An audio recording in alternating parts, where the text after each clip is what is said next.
কি একটু বলেন গত ক্লাসে আমরা কতটুকু পড়ছিলাম? ম্যাম লাস্ট ক্লাসে পড়া হয়েছিল সফটওয়্যার ইঞ্জিনিয়ারিং কি, দেন ম্যাম এসডিএলসি মডেল, সফটওয়্যার ইঞ্জিনিয়ারিং এবং কম্পিউটার সায়েন্সের মধ্যে পার্থক্য, মানে বেসিক কিছু পড়ানো হয়েছিল 20 স্লাইড পর্যন্ত। আচ্ছা,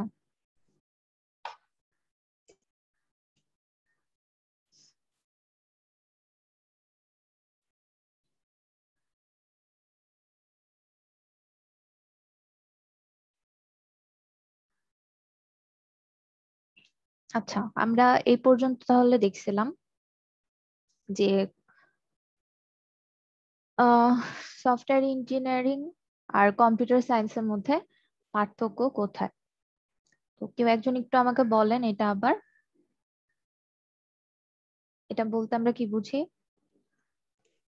ম্যাম কম্পিউটার সায়েন্স সব সময় থিওরিটিক্যাল ব্যাপার, মানে থিওরিটিক্যাল জিনিসগুলো ডিল করে থাকে, থিওরিটিক্যাল গুলো। আর সফটওয়্যার ইঞ্জিনিয়ারিং হলো প্র্যাকটিক্যালি সেটা ইমপ্লিমেন্টেশন, মানে প্র্যাকটিক্যালি সবকিছু ইমপ্লিমেন্ট করে। আচ্ছা, যেখানে কম্পিউটার সায়েন্সে থিওরিতে গ্রাফ, তারপরে থ্রি এইগুলো নিয়ে কাজ করা, কম্পিউটার সায়েন্স টোটালি ইমপ্লিমেন্টেশন, ইয়ে সফটওয়্যার ইঞ্জিনিয়ারিং। হ্যাঁ।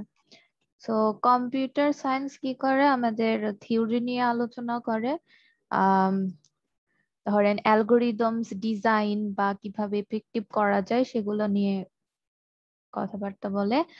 আর এই যে মেথড বা এই অ্যালগোরিদম গুলো, সেগুলো সফটওয়্যার ইঞ্জিনিয়াররা কি করে, কোনো রিয়েল লাইফ প্রবলেম সলভ করার জন্য ওইসব মেথড ইউজ করে সফটওয়্যার প্রোডাক্ট তৈরি করে।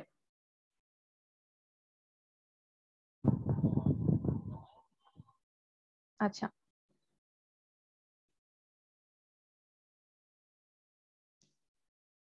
সো এখানে বলছে সায়েন্টিস্ট ভার্সেস ইঞ্জিনিয়ার। তো কম্পিউটার সায়েন্টিস্ট কি করে, তারা হচ্ছে বিভিন্ন ধরনের থিওরেম, যেমন algorithm, designs languages, defines knowledge, representation scheme. তো যেটা আমরা আগেই বললাম যে বিভিন্ন ধরনের অ্যালগোরিদম ডেভেলপ করবে, তারপর বিভিন্ন ল্যাঙ্গুয়েজ ডিজাইন করবে, এগুলো হচ্ছে কম্পিউটার সায়েন্টিস্টের কাজ। কম্পিউটার সায়েন্টিস্টরা রিসার্চ করবে, করে যেই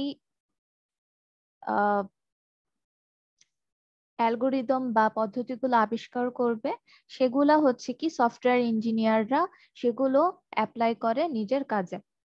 তো কম্পিউটার সায়েন্টিস্টের হচ্ছে এই রিসার্চ করার জন্য বা কাজ করার জন্য প্রচুর টাইম থাকে।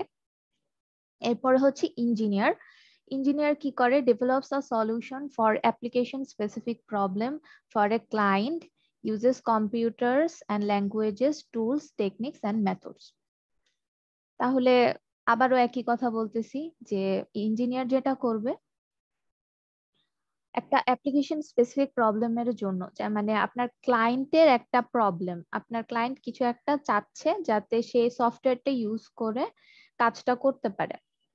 তো সেই ক্ষেত্রে ইঞ্জিনিয়াররা সেই স্পেসিফিকেশন অনুযায়ী বিভিন্ন ধরনের ল্যাঙ্গুয়েজ, টুলস, তারপরে বিভিন্ন মেথড, সফটওয়্যার ইঞ্জিনিয়ারিং এর যে মেথড সেগুলো ইউজ করে ডেলিভার দিবে।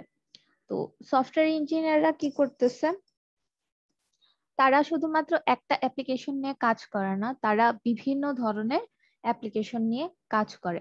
আর সফটওয়্যার ইঞ্জিনিয়ারদের যেমন প্রোডাক্ট ডেলিভারি দিতে একটা নির্দিষ্ট টাইম শিডিউল থাকে, যে এর মধ্যে তাকে ডেলিভারি দিতে হবে। সো কম্পিউটার সায়েন্টিস্ট থেকে সফটওয়্যার ইঞ্জিনিয়ারিং পুরাই হচ্ছে আলাদা।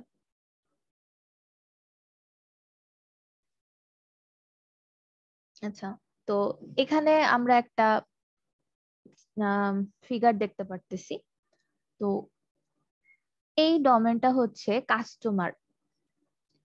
কাস্টমার আমার কাছে একটা প্রবলেম নিয়ে আসবে। কাস্টমার ধরেন আহ, তার দোকানে যেসব বেচা কেনা হচ্ছে সেগুলোর একটা হিসাব রাখতে চায়, বা কোন আইটেম ফ্রিকোয়েন্টলি কেনা হচ্ছে, কোন আইটেমের সাথে কোন আইটেম রাখলে তার উপকার হবে, এই জন্য কোন আইটেম গুলো ফ্রিকোয়েন্টলি একসাথে কেনা হয় বা পপুলার, সেগুলার একটা ইউজারের যে ইউজ, সেটার উপর বেস করে ধরেন একটা স্ট্যাটিস্টিকের উপর বেস করে যাতে অ্যাপ্লিকেশন প্রোগ্রামটা তাকে বলে দেয় যে তোমার দোকানের সবচেয়ে বেস্ট সেলিং প্রোডাক্ট হচ্ছে এইটা, অ্যান্ড তুমি যদি এই দুইটা অপশন এই দুইটা জিনিসকে পাশাপাশি রাখো তাহলে দেখা যাবে তোমার সেলটা বৃদ্ধি পাচ্ছে। সো ওইরকম ধরেন একটা সফটওয়্যারও চাচ্ছে যাতে ও বিলিং এর হিসাব নিকাশও রাখতে পারে, আবার তাকে সাজেস্ট করে যে কোন প্রোডাক্টের সাথে কোন প্রোডাক্ট রাখলে কাস্টমাররা বেশি কিনবে, অথবা তার কোন প্রোডাক্টের চাহিদা সবচেয়ে বেশি সেটাও তাকে বের করে দিবে। এখন এই প্রবলেমটা নিয়ে ধরেন আমার কাছে আসলো, তো আমি এখানে হচ্ছে সফটওয়্যার ইঞ্জিনিয়ারের কাছে কাস্টমার একটা প্রবলেম থ্রো করে যে আমাকে একটা অ্যাপ্লিকেশন বানায় দাও যাতে এই কাজগুলো করা যায়। দেন সফটওয়্যার ইঞ্জিনিয়ার কি করে, তার যে কম্পিউটার সায়েন্সের নলেজ আছে, কম্পিউটার সায়েন্সের যে থিওরি আছে আর কম্পিউটার ফাংশনস, এগুলার উপর তার যে নলেজ, সেই নলেজের উপর ভিত্তি করে এই প্রবলেমটা সলভ করার জন্য কি কি ধরনের নলেজ সে ইউজ করতে পারে সেগুলাকে হচ্ছে একত্রে নিয়ে আসে। যেমন ফ্রিকোয়েন্টলি বাইড আইটেম, তো এটার জন্য ধরেন ডাটা মাইনিং এ অ্যাসোসিয়েশন মাইনিং বলে একটা কথা আছে, যে কোন প্রোডাক্টের সাথে কোন প্রোডাক্ট রাখলে তারা হচ্ছে দোকানদার বেশি উপকৃত হবে বা বিক্রি করতে পারবে। তো এরকম আইটেমের মধ্যে মোস্ট ফ্রিকোয়েন্ট আইটেমের মধ্যে রিলেশন তৈরি করে ওখানে। সো এটা ধরেন থিওরির মধ্যে আছে। তো সফটওয়্যার ইঞ্জিনিয়ার কি করতেছে, এই থিওরি আর হচ্ছে তার যে নলেজ সেইটাকে ধরেন এই যে সফটওয়্যার সে তৈরি করবে সেটার মধ্যে নিয়ে আসতেছে। ওই যে ডাটা মাইনিং এর যে অ্যাসোসিয়েশন মাইনিং যে রুলটা আছে বা অ্যালগোরিদমটা আছে সেটা কি করতেছে, সে দেখতেছে এই প্রবলেমের সাথে তো মিলতেছে, সো এই প্রবলেমে আমি এটাকে ইমপ্লিমেন্ট করে দিতে পারবো। সো এভাবে প্ল্যান করে বিভিন্ন টুলস, প্রোগ্রামিং ল্যাঙ্গুয়েজেস, ডেটাবেস এগুলো ইউজ করে এবং টেকনিক্স, যেমন আমি আগের দিনও বলছিলাম যে সফটওয়্যার প্রসেস বলতে অ্যাকচুয়ালি আমরা কি বুঝি। কেউ আমাকে একটু বলেন সফটওয়্যার প্রসেস বলতে কি বুঝি?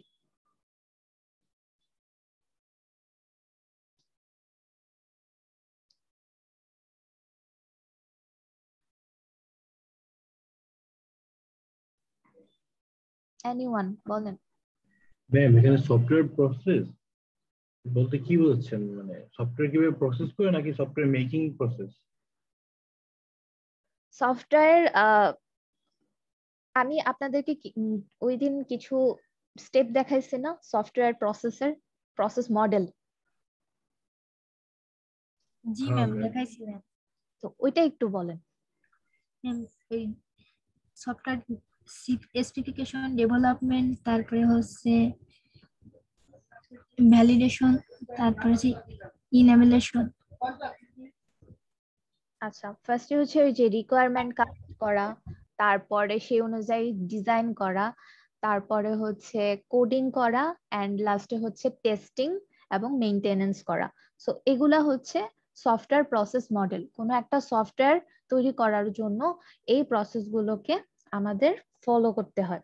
সো ওই সব টেকনিক্স ইউজ করে আমার সফটওয়্যার ইঞ্জিনিয়ার কি করবে, প্রবলেমটাকে সলভ করবে। এই জিনিসটা বোঝা গেছে? জি ম্যাম। জি ম্যাম।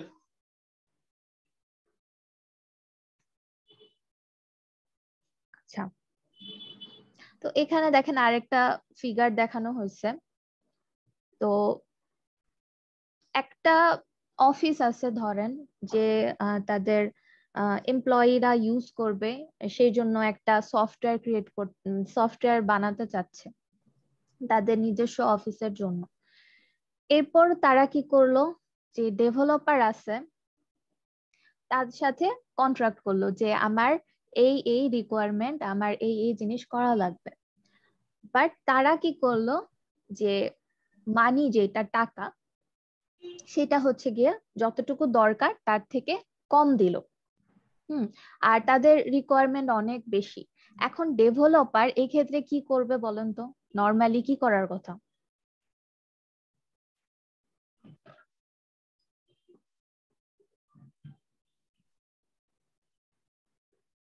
ডিসকাস করবে যে ওই বাজেটের মধ্যে হবে না, ওই বাজেটের মধ্যে হলে এভাবে হবে, এরকম ডিসকাস করবে।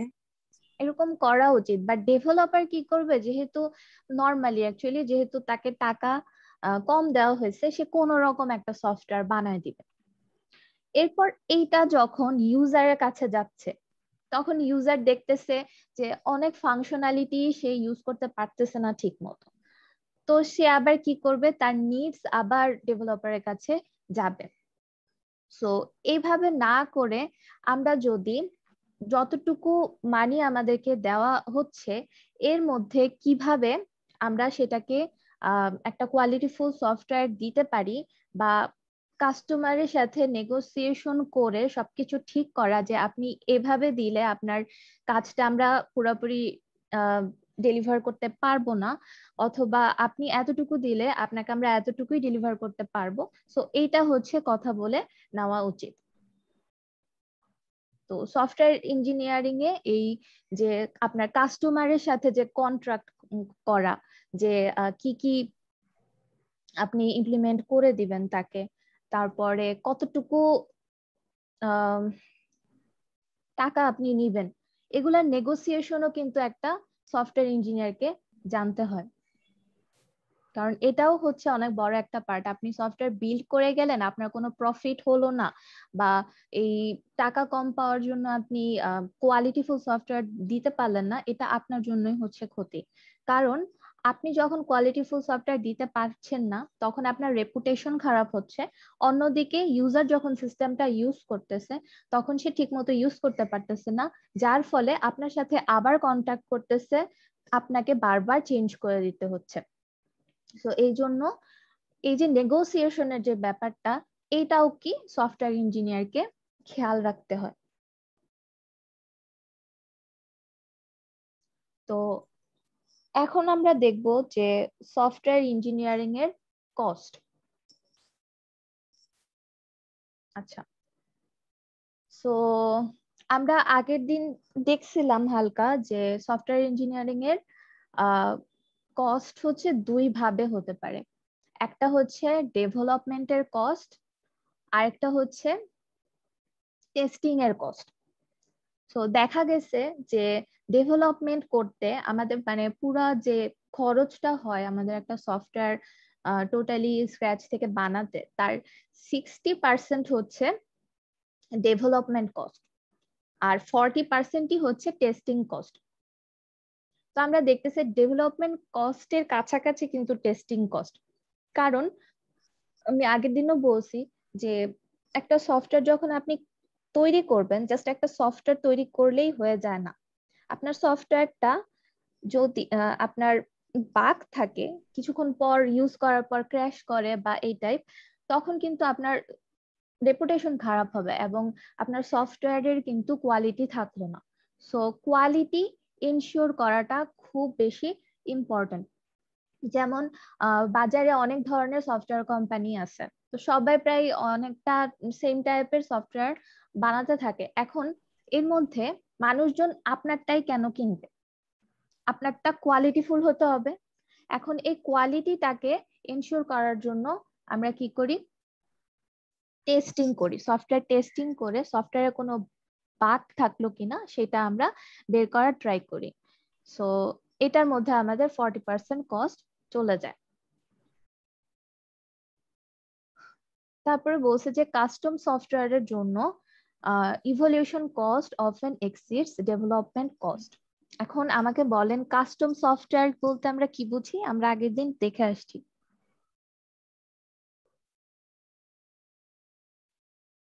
পার্টিকুলারলি কোনো প্রতিষ্ঠান বা পার্সনের জন্য যেটা করা হয়, হ্যাঁ, ডেভেলপ করা।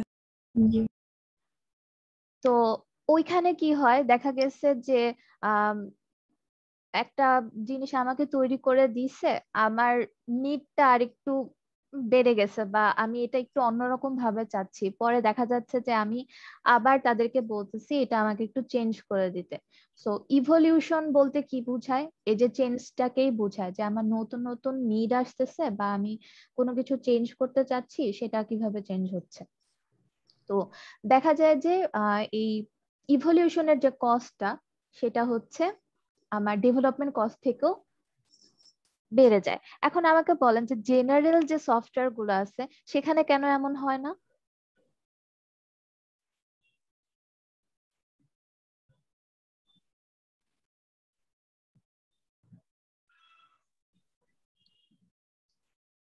ওইগুলো মনে হয় তাদের specific সবার জন্য তৈরি করা এরকমের কারণে যে কাস্টমাইজ থাকে না। হ্যাঁ, সেগুলো হচ্ছে কাস্টমাইজ থাকে না। যেমন আহ ধরেন মাইক্রোসফটেরই ওয়ার্ড, তো এইটা আপনি আপনার মনে হচ্ছে যে কিছু চেঞ্জ করা দরকার এখানে আমার সুবিধা অনুযায়ী, বাট আপনি তো করতে পারবেন না, কারণ এটা হচ্ছে মাইক্রোসফটের যারা তারাই রিসার্চের মাধ্যমে আর কি শুরু থেকেই ফিক্স করে নিছে যে আমরা এরকম এরকম আমাদের ইউজারের জন্য এরকম ফাংশন লাগবে, এবং তারাই সেটা হচ্ছে চেঞ্জ করে। সেটা আপনার রিকোয়ারমেন্ট অনুযায়ী আপনি কিন্তু বারবার চেঞ্জ করাইতে পারবেন না তাদের দিয়ে, কারণ এটা একটা জেনারেল গ্রুপের জন্য তৈরি করা। আচ্ছা, তারপরে cost vary depending on the type of system being developed and the requirements of the system attributes as performance and system reliability. এখন আপনি যদি আপনার সফটওয়্যারটাকে কোয়ালিটিফুল করতে চান, রিলায়েবল করতে চান, তো সেক্ষেত্রে কি হয়, আপনার কস্টটা আরো বেড়ে যায়। সিম্পলি আপনি যদি কোয়ালিটি এনহ্যান্স করতে চান, আপনাকে টেস্টিং এ মোর নজর দিতে হবে। তো এই ক্ষেত্রে কি হবে, আপনার কস্টটা বেড়ে যাবে, বা একটা ভালো জিনিস ডেলিভার দেওয়ার জন্য কস্ট কিন্তু এমনিও বেড়ে যায়। আচ্ছা, তারপরে হচ্ছে distribution of cost depends on the development model that is used. এখন এই যে আমরা সফটওয়্যার প্রসেস মডেল আর কি বললাম, আমরা যে কিছু কি বলছি, কিছু প্রসেস যে স্টেপ গুলা বলছি, যেমন স্পেসিফিকেশন, তারপরে হচ্ছে রিকোয়ারমেন্ট স্পেসিফিকেশন, তারপরে হচ্ছে ডিজাইন করা, কোডিং করা, টেস্টিং করা। এখন এই প্রসেস মানে বিভিন্ন ধরনের যে software process model, development model আছে, তারা কি করে, ধরেন ছোট ছোট ফিচার আগে তারা তৈরি করে একটা রিলিজ দিয়ে দেয় শুধু ওই ফিচার গুলোর জন্যই। তারপর দেখা যায় যে পরবর্তী রিলিজে আরো ছোট ছোট ফিচার ইমপ্লিমেন্ট করে আবার রিলিজ দিচ্ছে। আবার কোনো একটা মডেলে ধরেন সবগুলা ফিচারই একবারই করে দেন একবারই টেস্ট করে একবারে রিলিজ দিচ্ছে। এখন আপনি কোনটা ইউজ করতেছেন? এই যে সফটওয়্যার ডেভেলপমেন্ট মডেল গুলো, এগুলা নিয়ে আমরা সামনে পড়াশোনা করব। সো আমরা কোনটা ইউজ করতেছি সেটার উপরে কিন্তু আমাদের কস্ট অনেকাংশেই ডিপেন্ড করে। আচ্ছা, এরপরে স্লাইডে লেখা আছে সফটওয়্যার ইজ এক্সপেন্সিভ। আচ্ছা, তো আমরা যদি হার্ডওয়্যার আর সফটওয়্যারের কস্টের রেশিওটা দেখি আর্লি ইয়ার্স গুলোতে, তো 1950s এর ক্ষেত্রে আমরা দেখতেছি কি আমাদের হার্ডওয়্যার এন্ড সফটওয়্যার যে কস্টের রেশিওটা সেটা হচ্ছে 80:20। এমন কেন, কারো কি মনে হয়?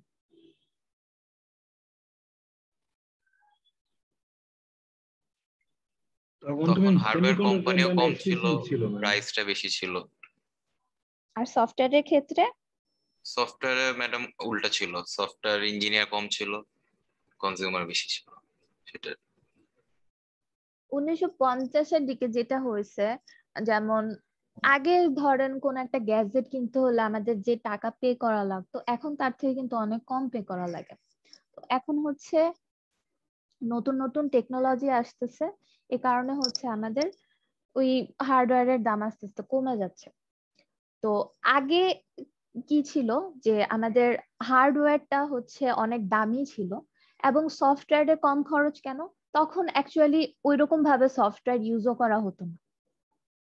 তো এই জন্য হচ্ছে সফটওয়্যার ইঞ্জিনিয়ারিং এ তখন তেমন কোনো ইভলিউশন হয় নাই সেইভাবে। তো সেই ক্ষেত্রে দেখা গেছে যে সফটওয়্যারের কস্টটা কম।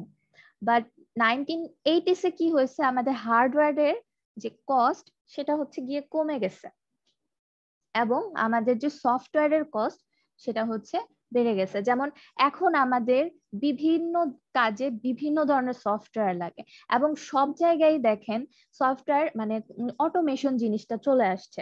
অটোমেশন জিনিসটাকে আমরা বুঝি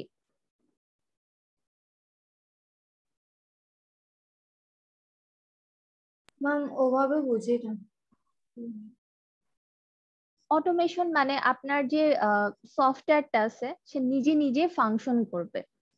ধরেন আগে কি হতো, আগে ধরেন ব্যাংকে ব্যাংকে বা যে কোনো অফিসে কি হতো, কাগজপত্র নির্ভর জিনিসপত্র ছিল। তো এখন কি হচ্ছে, জিনিসটা ধীরে ধীরে অটোমেটেড হচ্ছে বা ডিজিটালাইজড হচ্ছে। এখন আমরা বিভিন্ন ধরনের সফটওয়্যার, যেমন একটা মানে একজন এমপ্লয়ি সারাদিনে কি করতো, তার যত ধরনের হিসাব আছে বা মানে কোনো একটা কাজ ধরেন নিজের হাতে করতো, বাট এখন সফটওয়্যার যেহেতু আমরা বিভিন্ন প্রবলেমের জন্য বিভিন্ন সফটওয়্যার ডেভেলপ করতেছি, এখন দেখা যাইতেছে কি এখন জিনিসটা হচ্ছে সফটওয়্যারের উপরে চলে গেছে, যেটা আমাদের লাইফটাকে ইজিয়ার করে দিছে। তো এখন তো সফটওয়্যার ছাড়া, বিভিন্ন ধরনের সফটওয়্যার ছাড়া আমরা আমাদের চারপাশ ভাবতে পারি না। তো সফটওয়্যারটা অ্যাকচুয়ালি এখন মোস্ট ইম্পর্টেন্ট, এবং এইটার যে বিভিন্ন কোয়ালিটি এনশিওর করা, প্রোডাক্টিভিটি এনশিওর করা, এইসব কিছুর জন্য সফটওয়্যারের কস্টটা বেড়ে গেছে।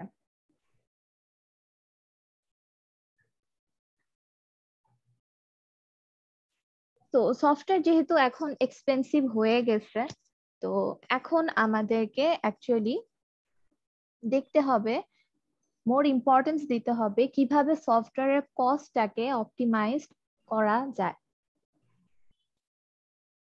আচ্ছা, তো area of software engineering.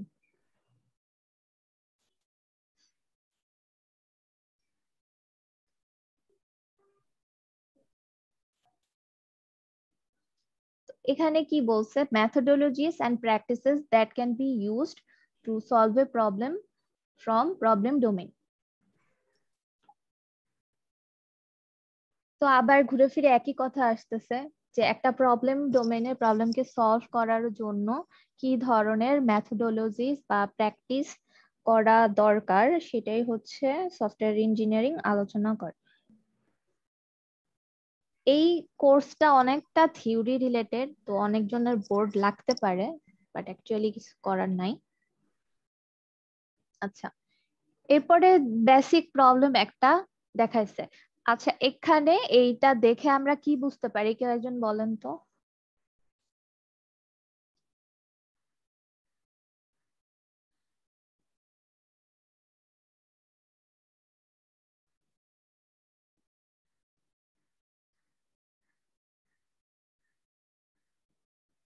Ma'am সফটওয়্যারটা ইউজারের কাছে স্যাটিসফাইড কিনা, মানে ওই সফটওয়্যারটা ইউজ করে সেটাই এখানে। আচ্ছা, কোনো একটা সফটওয়্যার যে বেসিক প্রবলেমটা সলভ করবে, সেটা হচ্ছে আমার সফটওয়্যার তো আমরা ইউজারের জন্য ক্রিয়েট করে থাকি এবং ইউজারের নিডকে মিটিগেট করার জন্য।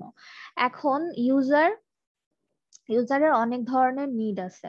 এখন সফটওয়্যার কি করতেছে, সেই নিড গুলাকে স্যাটিসফাই করতে পারতেছে কিনা, সেটাই হচ্ছে সফটওয়্যারের বেসিক হচ্ছে প্রবলেম, যে আমাকে ইউজার নিড যেগুলো আছে সবগুলো হচ্ছে ফুলফিল করতে হবে। তো এখন দেখেন, what are the attributes of a good software. এখন সফটওয়্যার আমরা তৈরি করলেই হবে না, তার মধ্যে কিছু কোয়ালিটি থাকতে হবে, যার জন্য তাকে আমরা গুড সফটওয়্যার বলতে পারবো। আচ্ছা, তো এখানে দেখেন, the software should deliver the required functionality and performance to the user and should be maintainable, dependable and acceptable. So এই যে চারটা জিনিস আছে, এই চারটা হচ্ছে একটা গুড সফটওয়্যারের কোয়ালিটি বা অ্যাট্রিবিউটস। তো ফার্স্টে যেটা আছে সেটা দেখেন, মেইনটেনেবিলিটি। মেইনটেনেবিলিটি বলতে কি বুঝি? Software must evolve to meet changing needs.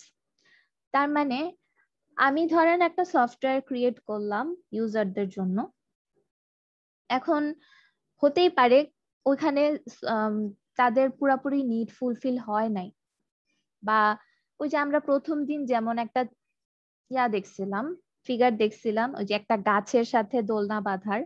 তো ওইখানে ইউজার কি করছিল বলেন তো, ইউজার কি করছিল?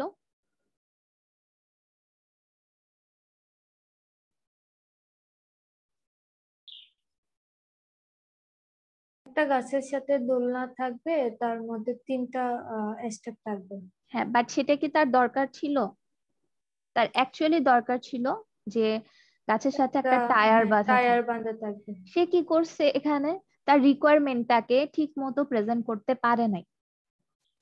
সো এমন হতেই পারে যে সে তার রিকোয়ারমেন্টকে ওভাবে বুঝাইতে পারে নাই, বাট যখন তার কাছে আমি সফটওয়্যারটাকে রেডি করে দিছি, তখন সে চালাতে গিয়ে বুঝতে পারছে যে না, আমি অ্যাকচুয়ালি এভাবে চাই নাই, আমার এইটা করা দরকার, এইটা লাগবে। তখন সে আমাকে এসে বলবে যে আমার এই জিনিসটা করা লাগবে। তখন আমি কি করব? তখন আমার সিস্টেম সফটওয়্যারটা এমন হতে হবে যে স্মল চেঞ্জ যে আছে সেটা যাতে আমি আমার সফটওয়্যারে আনতে পারি। সফটওয়্যারে চেঞ্জ আনতে যায় যাতে পুরো সফটওয়্যারটাই শেষ না হয়ে যায়, বা অথবা আমি চেঞ্জই আনতে পারতেছি না, এমন যাতে না হয়। সো এটা হচ্ছে মেইনটেনেবিলিটি, যে আমাকে সফটওয়্যারকে ইভলভ হতে হবে চেঞ্জকে মিট করার জন্য। যে কোনো চেঞ্জই আসতে পারে, যে কোনো নতুন নতুন রিকোয়ারমেন্ট আসতে পারে, সেই অনুযায়ী আমার সফটওয়্যারকে কি করতে হবে, ইভলভ করতে হবে। আচ্ছা, এরপরে আসতেছে হচ্ছে ডিপেন্ডেবিলিটি। তো এখানে বলছে যে software must be trust worthy. এখন ধরেন একটা ব্যাংকের এটিএম, তো ব্যাংকের এটিএম এ কি হবে, আমরা যদি টাকা উঠাইতে চাই, ওখানে কিছু প্রসেস আছে, সেটা করলে আমাদেরকে টাকা দিয়ে দিবে। এখন এটা হচ্ছে তার বেসিক ফাংশনালিটি, ঠিক আছে? এখন শুধুমাত্র এই বেসিক ফাংশনালিটি থাকলেই হবে না, সেখানে ডিপেন্ডেবিলিটি থাকতে হবে বা ট্রাস্টওয়ার্দি হতে হবে। যেমন আমি গিয়ে জাস্ট টাকা চাইলাম, আমার অ্যাকাউন্টও নাই বা কোনো কিছুই নাই, আমাকে সে টাকা দিয়ে দিল, এটা করলে হবে না। তাকে এই জিনিসগুলো চেক করা লাগবে যে একজনের অ্যাকাউন্টের টাকা যাতে আরেকজন না নিয়ে যায় বা সিকিউরিটি থাকে সেখানে, সেগুলো হচ্ছে তাকে এনশিওর করতে হবে। সো এটা হচ্ছে ডিপেন্ডেবিলিটি, যে সফটওয়্যার জাস্ট ফাংশন করতেছে, ফাংশন করলেই হবে না, তাকে ট্রাস্টওয়ার্দি হতে হবে বা তাকে সিকিউরিটি থাকতে হবে তার মধ্যে, তাকে রিলায়েবল হতে হবে। এরপরে আসতেছে ইফিসিয়েন্সি। ইফিসিয়েন্সি বলতে কি বোঝাচ্ছে? Software should not make wasteful use of system resources. তো ইফিসিয়েন্সি বলতে তো আমরা বুঝি, যেমন আমরা টাইম কমপ্লেক্সিটি বুঝি। কোনো একটা প্রোগ্রাম যতটা ইফিশিয়েন্ট হবে, তার টাইম কমপ্লেক্সিটি বাড়বে নাকি কমবে? কমবে। সো দেখা যাইতেছে যে আমার সফটওয়্যার মধ্যে কোন একটা সার্চিং অ্যালগোরিদমকে ইমপ্লিমেন্ট করা লাগবে বা আমার সার্চিং করা লাগবে, সেই জন্য হচ্ছে আমার বিভিন্ন ধরনের সার্চ কিন্তু আছে। এখন বিভিন্ন সার্চের বিভিন্ন ধরনের কমপ্লেক্সিটি আছে। তো আমি এমনটা ইউজ করব যাতে আমার সিস্টেমটা ইফিশিয়েন্ট হয়। ইফিশিয়েন্ট বলতে এক্ষেত্রে আমি টাইম কমপ্লেক্সিটি দিয়ে বুঝালাম। এরকম হতে পারে যে বিভিন্ন রিসোর্স যে আমি ইউজ করতেছি আমার সিস্টেমে, সেগুলার যাতে আমি ওয়েস্ট না করি। যতটুকু রিসোর্স আমার ইউজ করা দরকার, আমি যাতে ততটুকু রিসোর্সই ইউজ করি। আচ্ছা, এরপরে হচ্ছে অ্যাকসেপ্টেবিলিটি। তো অ্যাকসেপ্টেবিলিটি কি? Software must be accepted by the users for which it was designed. This means it must be understandable, usable and compatible with other systems. তো acceptability হচ্ছে আমি যার জন্য আমার সিস্টেমটাকে তৈরি করলাম, তারা কি করতে হবে, এই সফটওয়্যারকে যাতে অ্যাকসেপ্ট করে। তো ইউজাররা তখনই অ্যাকসেপ্ট করবে যখন জিনিসটা তাদের কাছে আন্ডারস্ট্যান্ডেবল হবে। আন্ডারস্ট্যান্ডেবল বলতে কি বোঝাচ্ছে এখানে? ধরেন আপনি কোন একটা ইউজার ইন্টারফেস বানাইছেন যেখানে খুবই কমপ্লেক্স, ইউজার বুঝতেছেই না যে কোনটা থেকে কোনটায় যাওয়া লাগবে বা কি করা লাগবে, তো সে কিন্তু এটা বুঝতে পারবে না। তো ইউজারের জন্য আমাদেরকে ইজি ইউজার ইন্টারফেস রাখতে হবে যাতে ইউজার বুঝতে পারে যে হ্যাঁ এই বাটন ক্লিক করলে এইটা হবে এবং ইজিলি এক জায়গা থেকে আরেক জায়গায় নেভিগেট করতে পারে। আর ইউজেবল কি? ইউজেবল হচ্ছে সে অ্যাকচুয়ালি যেই প্রোগ্রামটা চাইছিল, যেই কাজটা করতে চাইছিল সেই কাজটা যাতে ঠিকমতো করা যায়। এখন সে যেসব রিকোয়ারমেন্ট আপনার কাছে করছিল যে আমার এই এই করা লাগবে, এই এই ফাংশনালিটি আনা লাগবে, সেগুলা যদি আপনারা দিতে না পারেন তখন সেটা ইউজেবল হবে না।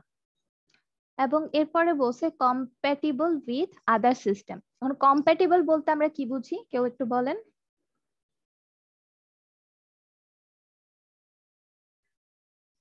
ম্যাম অন্যান্য ডিভাইসও সাপোর্ট করবে, মোবাইল, পিসি। হ্যাঁ, যেমন ওয়েবও সাপোর্ট করবে, আবার হচ্ছে আমার হ্যাঁ অ্যান্ড্রয়েডও সাপোর্ট করবে, এই টাইপের আর কি, বিভিন্ন অপারেটিং সিস্টেমে চলবে, এগুলা হচ্ছে কম্প্যাটিবিলিটি।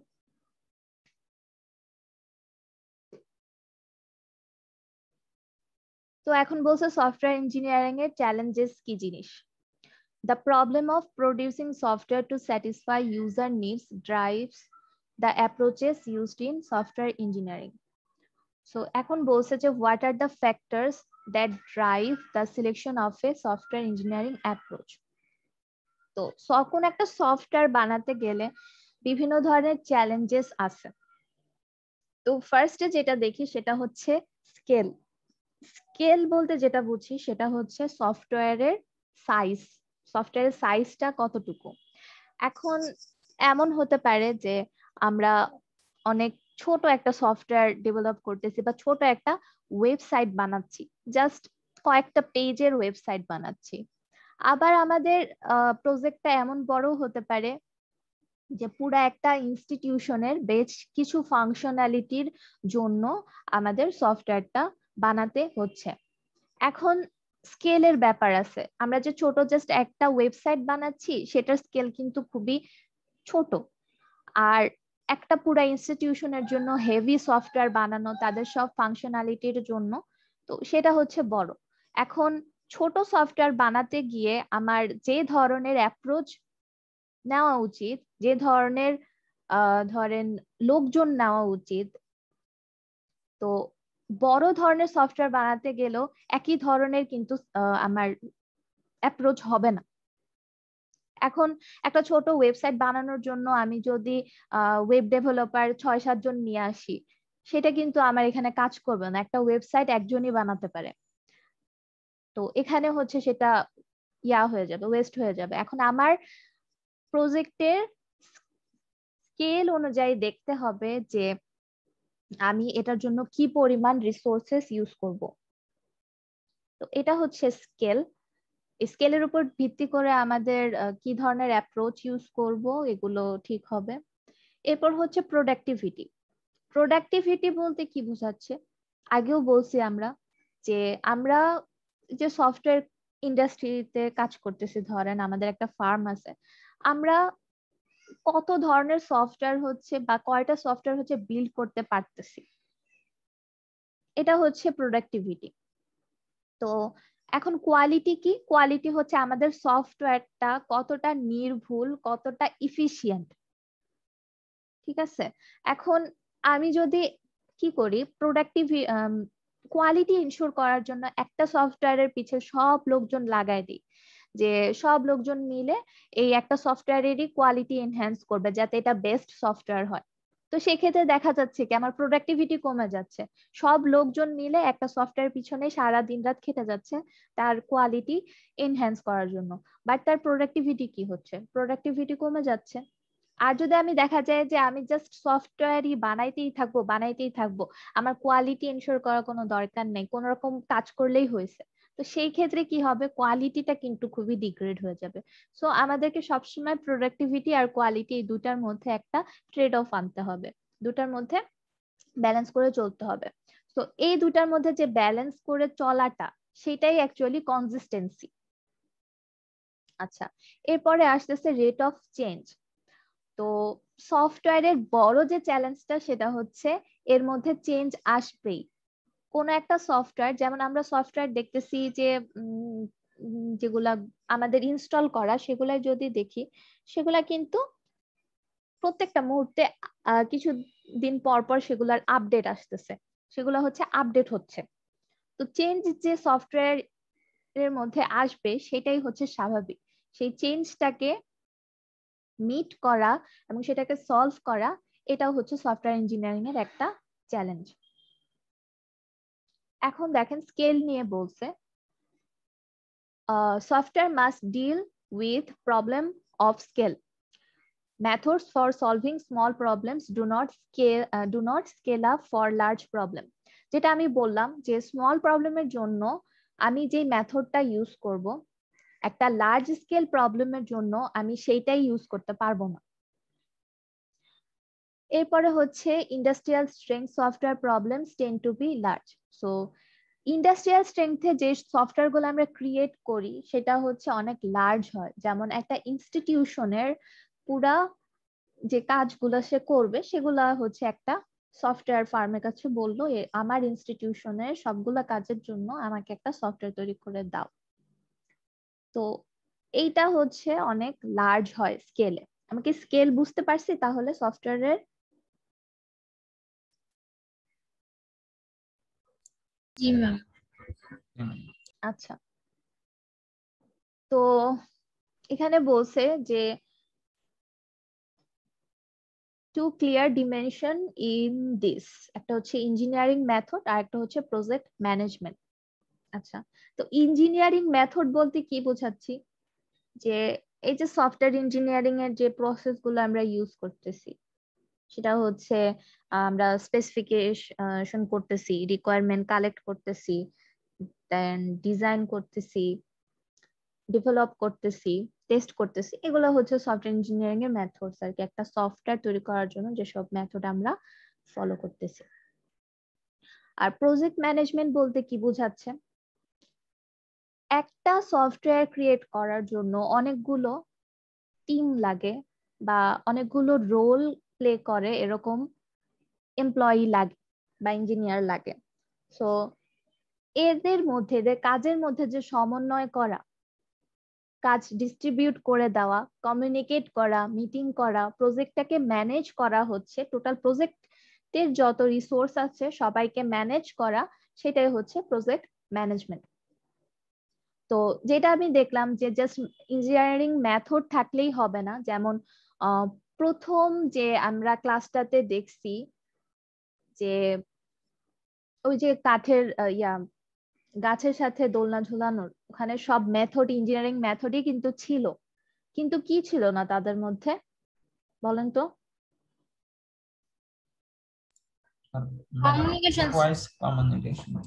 কমিউনিকেশন ছিল না, একটা টিম ওয়ার্ক ছিল না, কোনো ম্যানেজমেন্ট ছিল না। সো ইঞ্জিনিয়ারিং মেথডস জাস্ট থাকলেই হবে না, তাদের মধ্যে প্রজেক্ট ম্যানেজমেন্টটাও থাকা দরকার। এখন বলছে for small both can be informal or ad hoc, for large both have to be formalized. এখন দেখা যাচ্ছে যে একদম স্মল প্রজেক্ট ক্রিয়েট করার জন্য, যেমন আমি আমার জন্য আমার একটা ওয়েবসাইট ক্রিয়েট করব, তো এইটার জন্য কি আমার খুব বেশি ইঞ্জিনিয়ারিং মেথড ইউজ করার দরকার আছে, আর আমার একটা প্রজেক্ট ম্যানেজমেন্টের টিমের দরকার আছে? এটা তো আমি একাই করতে পারি। সো এটা হচ্ছে স্মল স্কেল প্রজেক্ট। তো এটার জন্য আমার সবকিছুই ইনফর্মাল হবে। যেমন ইঞ্জিনিয়ারিং মেথড কি ইউজ করতেছি, এসডিএলসি মডেল আমি কি কোনটা ইউজ করতেছি, বা আমার অনেকগুলো প্রজেক্ট ম্যানেজার আছে কিনা, আমার টিম আছে কিনা, এটা কিন্তু এই ক্ষেত্রে যায় আসে না, কারণ আমি একটা স্মল প্রজেক্ট করতেছি। আর লার্জের ক্ষেত্রে কি হবে, সব এই দুইটা ফর্মালি স্ট্রিক্টলি মেনে চলতে হবে। লার্জ প্রজেক্টে আমার প্রচুর মানুষজন কাজ করে, এটা হচ্ছে ইন্ডাস্ট্রিয়াল স্ট্রেংথের প্রজেক্ট, এখানে আমার ইউজারের সাথে কমিউনিকেট করা লাগে এবং এটা আমার জব, তাদেরকে আমার প্রোডাক্ট ডেলিভার করা লাগবে। সো আমার যে জনবল আছে তাদের মধ্যে আমার ম্যানেজ করতে হবে, রিসোর্স ম্যানেজ করতে হবে। তো তখন এই দুইটা হচ্ছে ফর্মালি ইউজ করা লাগে। আচ্ছা, এরপরে হচ্ছে স্কেলের এইটা যদি আমরা একটা গ্রাফ দিয়ে দেখি, দেখেন এদিকে আছে হচ্ছে ডেভেলপমেন্ট মেথডস। ডেভেলপমেন্ট মেথডস বলতে কি বুঝি বলেন তো এখন?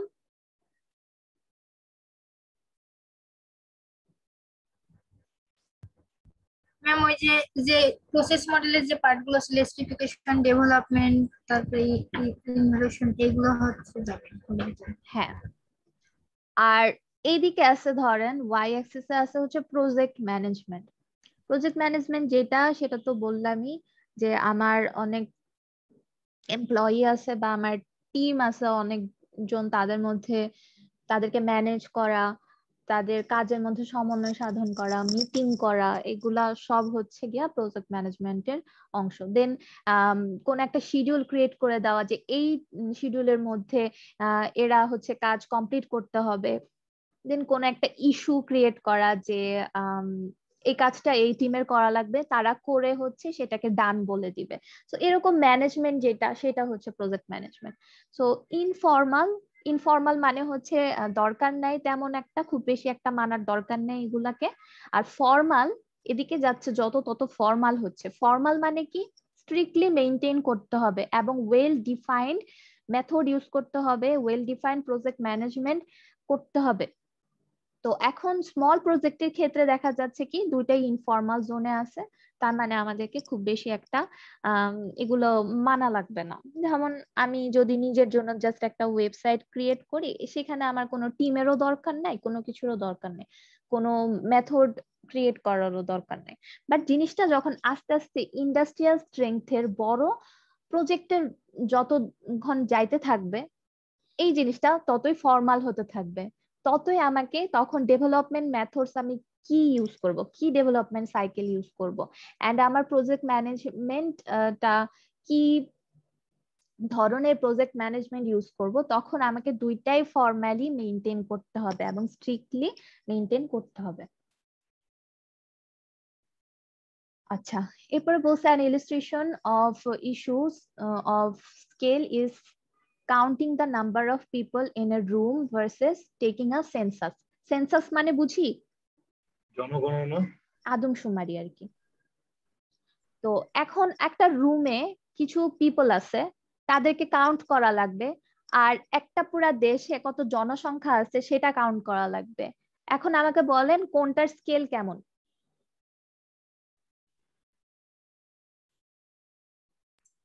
ম্যাডাম রোমেরটা হচ্ছে স্মল আর দেশেরটা হচ্ছে লার্জ। হ্যাঁ, তো এই দুইটার ক্ষেত্রে কি আপনারা সেম জনবল ইউজ করবেন বা সেম টেকনিক ইউজ করবেন? না, কারণ হচ্ছে স্কেলের উপর অনেক ডিপেন্ড করে। তো বোথ আর কাউন্টিং প্রবলেমস, দুইটাই হচ্ছে counting problem. So method used in first not useful for census. তো প্রত্যেকটা মানুষকে গুনে গুনে, ধরেন একজনের দায়িত্ব দিলাম, সে গুনে গুনে আমাকে লিখে দিল। সো এই মেথডটা আমি পরেরটাতে ইউজ করতে পারবো না, পরেরটাতে আমি সেম জনবল ইউজ করতে পারবো না। For large scale counting problem must use different techniques and methods, অবশ্যই। তারপরে হচ্ছে ম্যানেজমেন্ট উইল বিকাম ক্রিটিক্যাল। তো এই জায়গাটায় ম্যানেজমেন্টের অনেক বিষয় আছে, দেশের বিভিন্ন খান থেকে ইনফো আনতে হবে, সেটাকে মার্চ করতে হবে, ম্যানেজ করতে হবে, এরকম অনেক কাজ আছে।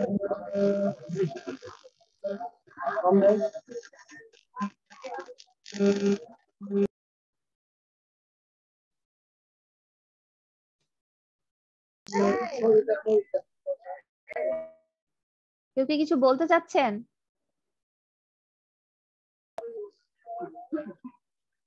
তাহলে মাইক্রোফোনটা অফ রাখেন, নয়েজ আসতেছে। আচ্ছা, এখন স্কেলের আরো এক্সাম্পল দিছে, ধরেন। ম্যাডাম আমার একটা কোশ্চেন ছিল ম্যাডাম। জি বলেন। ম্যাডাম আমাদের যে সফটওয়্যার ইন্ডাস্ট্রিতে, যারা প্রজেক্ট ম্যানেজমেন্ট বা ম্যানেজমেন্ট লেভেলে কাজ করবে, তারা কি কম্পিউটার মানে হচ্ছে যারা হিউম্যান রিসোর্স এবং ফিনান্সিয়াল এগুলা নিয়ে কাজ করবে সফটওয়্যার ইন্ডাস্ট্রিতে, তারা কি কম্পিউটার সায়েন্সের মূল নলেজ কি থাকা জরুরি? অবশ্যই থাকা লাগবে তাদেরকে। নাহলে তারা কিভাবে করবে, সমন্বয় কিভাবে করবে? তারা তো বুঝতে পারবে না যে কার কাজ কোনটা বা কিভাবে কাজ হচ্ছে, তাই না?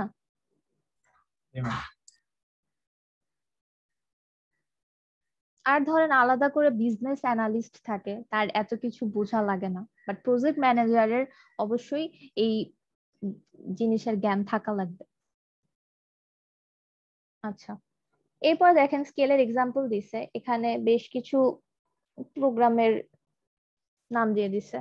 তো দেখা যাচ্ছে কি এই KLOC বলতে বোঝাচ্ছে কিলো লাইন অফ কোড, ঠিক আছে? তো দেখা যাচ্ছে যে এই জিসিসির জন্য আমাদের যত কোড লাগতেছে, উইন্ডো এক্সপি বানানোর জন্য আমাদের 40,000 কিলো লাইন অফ কোড লাগতেছে। তার মানে বুঝতেছেন এইটা হচ্ছে কত হিউজ, এইটা হচ্ছে লার্জ স্কেল প্রজেক্ট, আর এইটাকে আমরা মোটামুটি বলতে পারি স্মল স্কেল প্রজেক্ট। তো এখন বলছে productivity. An engineering project is driven by cost and schedule. আচ্ছা, সো কস্ট আর শিডিউল দুইটাই হচ্ছে ইঞ্জিনিয়ারিং প্রজেক্টে অনেক ইম্পর্টেন্ট দুইটা জিনিস।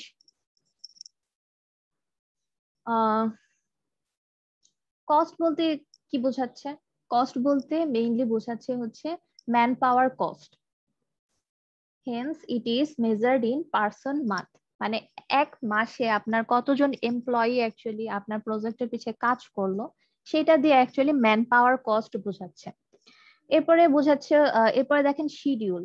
শিডিউল হচ্ছে in months and weeks, very important is business context. আচ্ছা, তার মানে শিডিউল হচ্ছে আমার এই কাজটা করার জন্য হচ্ছে কতটুকু টাইম লাগলো সেটা। আচ্ছা, তো productivity captures both cost and schedule, ঠিক আছে? তো প্রোডাক্টিভিটি যদি হায়ার হয় সেক্ষেত্রে কস্ট হচ্ছে কম। আচ্ছা, কম কস্ট হলে ধরেন আমাদের কাছে নির্দিষ্ট কস্ট বলতে আমরা ম্যান পাওয়ার কস্ট কে বোঝাচ্ছি। সো আমাদের কাছে ধরেন 6 জন ডেভেলপার আছে। তো এখন কস্ট যত কম হবে আমরা হচ্ছে আমাদের প্রোডাক্টিভিটিকে তত বাড়াতে পারবো, ঠিক আছে? আর এরপরে যেটা বলছে যে if P is higher, time taken can be lesser. তো প্রত্যেকটা জব করতে মানে প্রত্যেকটা প্রজেক্ট করতে যদি আমাদের কম টাইম লাগে সেক্ষেত্রে কি হবে? সেক্ষেত্রে আমাদের প্রোডাক্টিভিটি বাড়বে। আচ্ছা,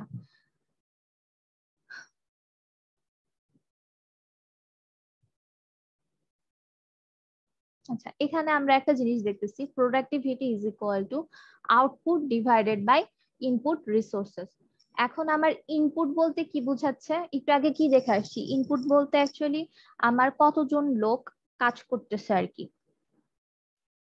কতজন কতটুকু রিসোর্স দিয়ে আমরা এই আউটপুটটা পাচ্ছি সেটাই আমরা বের করব। সো ধরেন আমাদেরকে 10,000 লাইনের একটা প্রোগ্রাম লিখতে হবে। সো আমাদের এই কাজের আউটপুট হচ্ছে 10,000 লাইনের কোড, ঠিক আছে? এখন আমাদের কাছে যদি ধরেন 5 জন থাকে, ঠিক আছে? সো ওই 5 জন দিয়ে যদি আমরা 1000 লাইনের কোড করাই তাহলে আমাদের প্রোডাক্টিভিটি কি হবে? প্রোডাক্টিভিটি ধরেন 5 জন 2 মাস করে কাজ করছে, কাজ করে 10,000 লাইনের কোড ক্রিয়েট করছে। তো এখানে আমাদের প্রোডাক্টিভিটি কি হবে? কমে যাবে না, প্রোডাক্টিভিটিটা কি হবে actually? Output divided by input resources. এখানে সমান হবে, কমে যাবে। আমি সেটা বলতেছি না, আমি বলতেছি প্রোডাক্টিভিটিটা এখানে আমরা বের করব। ধরেন আমার আউটপুট হচ্ছে 10,000 লাইনের কোড, ঠিক আছে? আর এই কাজটা আমি করাচ্ছি হচ্ছে ধরেন 5 জনকে দিয়ে 2 মাস কাজ করায়, তাহলে আমাদের প্রোডাক্টিভিটিটা কি আসবে অ্যাকচুয়ালি? ইনপুট রিসোর্সেস, যেটা আমি আগে স্লাইডে যাই, ইনপুট রিসোর্সেস যেটা হচ্ছে কস্ট, সেটাকে আমরা কিভাবে হিসাব করতেছি? পার্সন মান্থ, কয়জন পার্সন কাজ করতেছে এবং কয় মাস কাজ করতেছে সেটা। তো এখানে যদি আমি প্রোডাক্টিভিটি বের করতে চাই তাহলে আমি কি করব বলেন তো? আউটপুট কি হবে আমার? 10,000 লাইন। 10,000 লাইনের কোড। আর আমার ইনপুট রিসোর্সেস কি? ওই যে আমি 5 জনকে দিয়ে কাজ করাইতেছি এবং 2 মাস কাজ করাইতেছি, সো 5 × 2। তো এই কাজটাই আমি যদি কম রিসোর্স দিয়ে করাইতে পারতাম, কম মানুষ দিয়ে করাইতে পারতাম, তাহলে অ্যাকচুয়ালি আমার প্রোডাক্টিভিটি কি হইতো? বেশি হইতো। এই যে আমার রিসোর্স, যত কম রিসোর্স ইউজ করে আমি সেম আউটপুটটা ক্রিয়েট করতে পারবো, তত আমার প্রোডাক্টিভিটি অ্যাকচুয়ালি বাড়বে, যে আমি কম রিসোর্স ইউজ করে অনেক বেশি কাজ করতে পারছি। আচ্ছা, তো এই প্রোডাক্টিভিটি আর ইনপুট রিসোর্সের মধ্যে কি সম্পর্ক? এটা কি প্রপোর্শনাল না ইনভার্স প্রপোর্শনাল? Inverse proportional. তার মানে আমি যত কম রিসোর্স ইউজ করে কাজটা করতে পারবো, আমার প্রোডাক্টিভিটি তত বেশি। ঠিক আছে?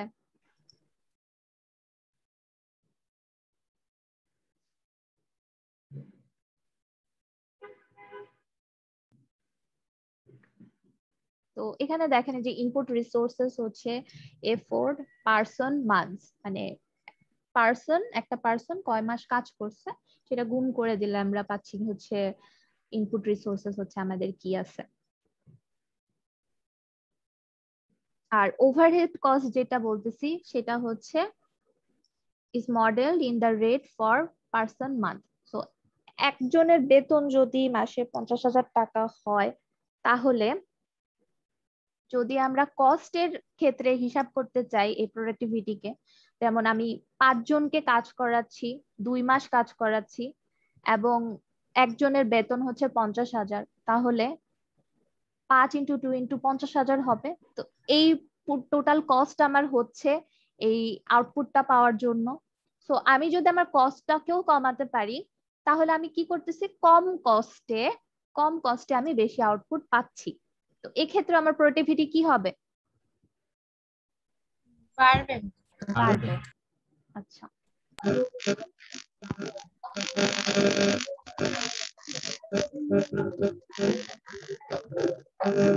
আচ্ছা,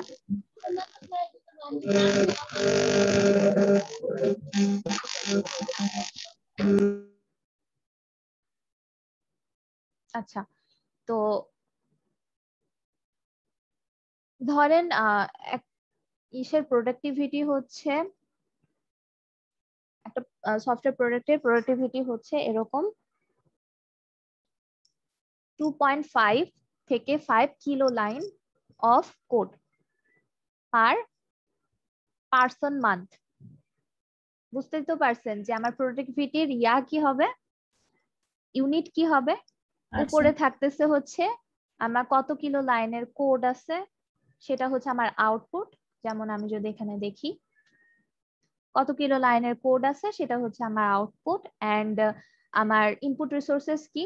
পার্সন মান্থ, একজন পার্সন মানে কতটা পার্সন আর কত মান্থ কাজ করছে তারা। তো এইটার ইউনিট কি হবে? Kilo line of code per person month.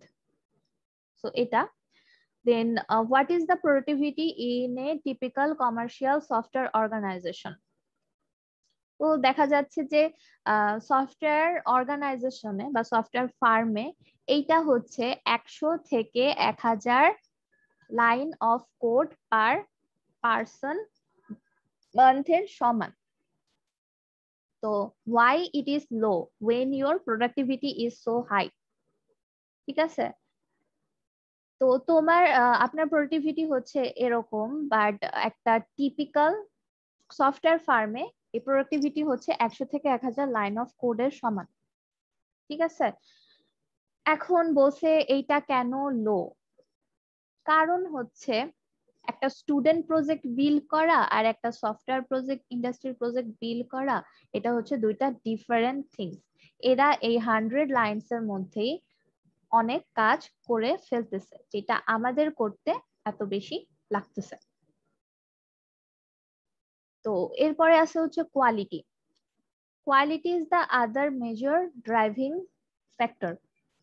Developing high quality software is a basic goal. So quality maintain করা লাগবে, যেটা আমি আগেই বলছি, ঠিক আছে? সেই সফটওয়্যার ইন্ডাস্ট্রিতে এই কোয়ালিটি এনশিওর করার জন্য আলাদা টিম থাকে। এন্ড কোয়ালিটি কেন ইম্পর্টেন্ট সেটাও আমি আগে বলছি, সো আর রিপিট করলাম না। সো আইএসও স্ট্যান্ডার্ডে যদি আমরা কোনো একটা সফটওয়্যারের কোয়ালিটিটা দেখি, এটা হচ্ছে একটা স্ট্যান্ডার্ড। তো এরা বলছে কি যে একটা সফটওয়্যার কোয়ালিটির জন্য তার মধ্যে এই 6টা জিনিস থাকতে হবে একটা কোয়ালিটিফুল সফটওয়্যারে। প্রথমটা হচ্ছে ফাংশনালিটি। এখন ফাংশনালিটি বলতে আমরা কি বুঝতেছি? ফাংশনালিটি বলতে আমরা বুঝতেছি যে আমাদের ইউজার যেই কাজগুলো অ্যাকচুয়ালি করতে চাইছে সেটা অ্যাকচুয়ালি ঠিক মতো করা হচ্ছে কিনা, সে করতে পারতেছে কিনা।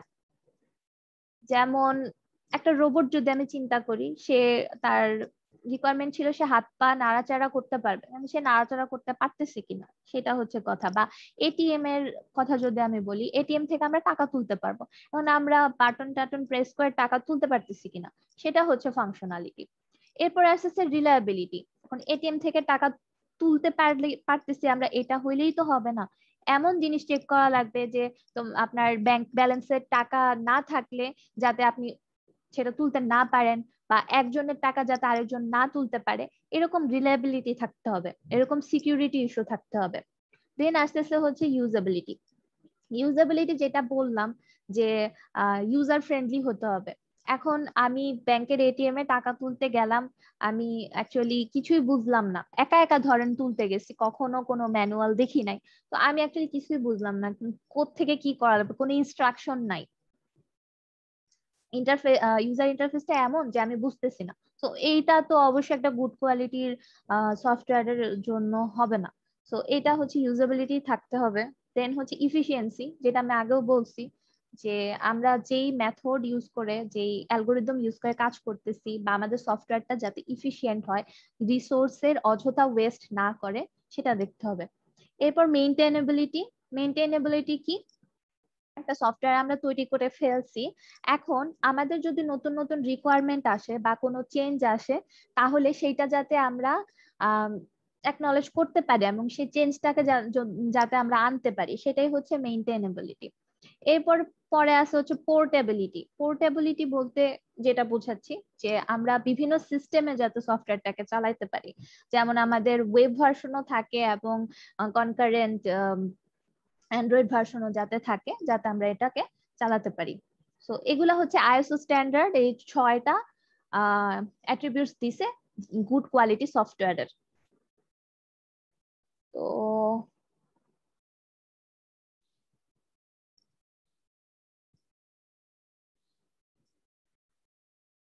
আচ্ছা, সো কোয়ালিটি হচ্ছে বলছে যে কোয়ালিটি প্রজেক্ট স্পেসিফিক। তার মানে কি কোনো কোনো এই যে কোয়ালিটি এতগুলা বলছে, তো কোনো কোনো প্রজেক্টে দেখা যেতে পারে যে আমার রিলায়েবিলিটিটা বেশি লাগবে আমার ইউজাবিলিটির থেকে, আমার ইউজার ইন্টারফেসের থেকে আমার রিলায়েবিলিটি বেশি লাগবে।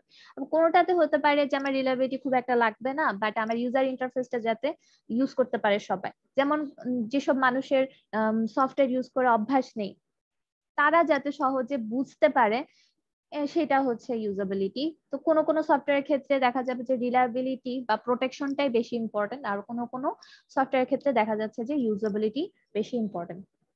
So reliability is generally considered the main Q criteria. তো রিলায়েবিলিটিকেই জেনারেলি ধরা হয় যে রিলায়েবিলিটি হচ্ছে কোয়ালিটির মধ্যে সব থেকে ইম্পর্টেন্ট। এখন বলছে যে রিলায়েবিলিটি হচ্ছে প্রবাবিলিটি অফ ফেইলার। রিলায়েবিলিটিকে মাপা হয় হচ্ছে আপনার সফটওয়্যারটার ফেইলার প্রবাবিলিটি দিয়ে। ঠিক আছে, এবং এটাকে মেজার করা হয় মোটামুটি number of defects in the software. তো to normalize quality is equal to defect density. Quality হচ্ছে number of defects deliver divided by size. আপনার সফটওয়্যারের সাইজ যতটুকু, সেই সাইজের মধ্যে আপনি কয়টা ডিফেক্ট পাইছেন সেইটা দিয়ে অ্যাকচুয়ালি কোয়ালিটিকে মেজার করা হয়। যদি ডিফেক্ট আপনি কম পান তাহলে আপনার কোয়ালিটি বলতে পারেন যে কোয়ালিটি হচ্ছে হাই। ডিফেক্টস ডেলিভার, ম্যাম সাইজটা কি এলওসি দিয়ে আমরা পরিমাপ করব? হ্যাঁ, আপনি এত লাইনের কোড করলেন, সেখানে কয়টা ডিফেক্ট হতেছে। তো ডিফেক্ট যদি কম থাকে পার লাইন, তাহলে তার কোয়ালিটি অ্যাকচুয়ালি বলতে পারি যে আমরা এটা কোয়ালিটি ফুল। আর ডিফেক্ট কি জিনিস সেটা হচ্ছে এক একটা প্রজেক্টের জন্য হচ্ছে স্পেসিফিক অবশ্যই। আচ্ছা, এখন হচ্ছে কনসিস্টেন্সি।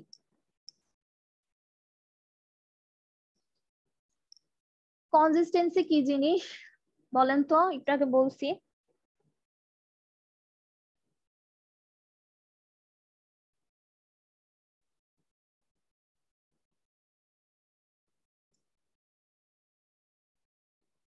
কোয়ালিটি আর প্রোডাক্টিভিটির মধ্যে যেটা ব্যালেন্স, সেটা হচ্ছে কনসিস্টেন্সি।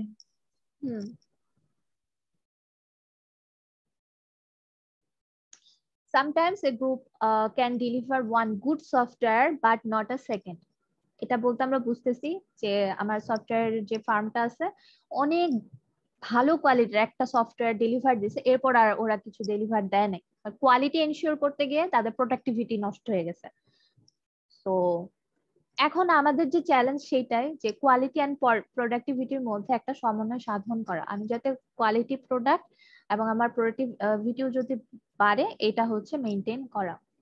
তো কিছু ফ্রেমওয়ার্ক আছে, যেমন আইএসও স্ট্যান্ডার্ডাইজেশন, আরেকটা হচ্ছে ক্যাপাবিলিটি ম্যাচুরিটি মডেল। তো এগুলোর মাধ্যমে আমরা কনসিস্টেন্সিটাকে দেখতে পারি, যেটা আমরা পরে পড়বো। তো এরপর আসছে রেট অফ চেঞ্জ। তো আপনার অবশ্যই আমি আগেও বলে আসছি যে সফটওয়্যার তৈরি করে দিলাম এবং শেষ হয়ে গেল, এটা না। মেইনটেইন করা লাগবে সফটওয়্যারকে। বিভিন্ন ধরনের চেঞ্জ আসবে, রিকোয়ারমেন্টে চেঞ্জ আসতে পারে বা সফটওয়্যার মধ্যে কিছু ফিক্স করা দরকার হতে পারে, তো তখন চেঞ্জ অবশ্যই করতে হবে। সো এটাও একটা বড় চ্যালেঞ্জ। তো এখন যদি বলি যে সফটওয়্যার ইঞ্জিনিয়ারিং এর ইম্পর্টেন্সটা কি, তা অ্যাকচুয়ালি আমার মনে হয় না বলা লাগবে, কারণ আমরা শুরু থেকে খুবই ডিটেলস অ্যাকচুয়ালি সফটওয়্যার ইঞ্জিনিয়ারিং এর নিয়ে কথা বলে আসতেছি। আমি স্কিপ করব। আচ্ছা, কিছু ইস্যু আছে যেটা সফটওয়্যারকে এফেক্ট করে, সেটা হচ্ছে ফার্স্টে হেটেরোজেনিটি। হেটেরোজেনিটি বলতে বোঝাচ্ছে কি, যে একটা সফটওয়্যার বিভিন্ন সিস্টেমে যাতে চলতে পারে, সেটা হচ্ছে হেটেরোজেনিটি আর কি। এখন ওই যে ওয়েবের জন্য একটা থাকলো পোর্টেবিলিটি, যেটা অ্যাকচুয়ালি ওয়েবের জন্য এক ধরনের সিস্টেম করতে হবে, অ্যান্ড্রয়েডের জন্য আরেক ধরনের। সো এগুলো হচ্ছে heterogeneity. Business and social change. তো চেঞ্জের জন্য, এই সোশ্যাল চেঞ্জ বা বিজনেস চেঞ্জের জন্য আমাদের রিকোয়ারমেন্টে চেঞ্জ আসে। তো একটা এক্সিস্টেন্স সফটওয়্যারকে চেঞ্জ করে একটা নিউ সফটওয়্যার বানানো, এই ইস্যুগুলোও থাকে। দেন সিকিউরিটি অ্যান্ড ট্রাস্ট, যেটা আগেও বলে আসলাম, যে রিলায়েবিলিটির কথা, যে ব্যাংকের এটিএম থেকে আমি টাকা তুলতেছি, এখন আমার ট্রাস্টওয়ার্দি হতে হবে ওইটা, যে আমার টাকা অন্য কেউ তুলে নিয়ে যাবে না।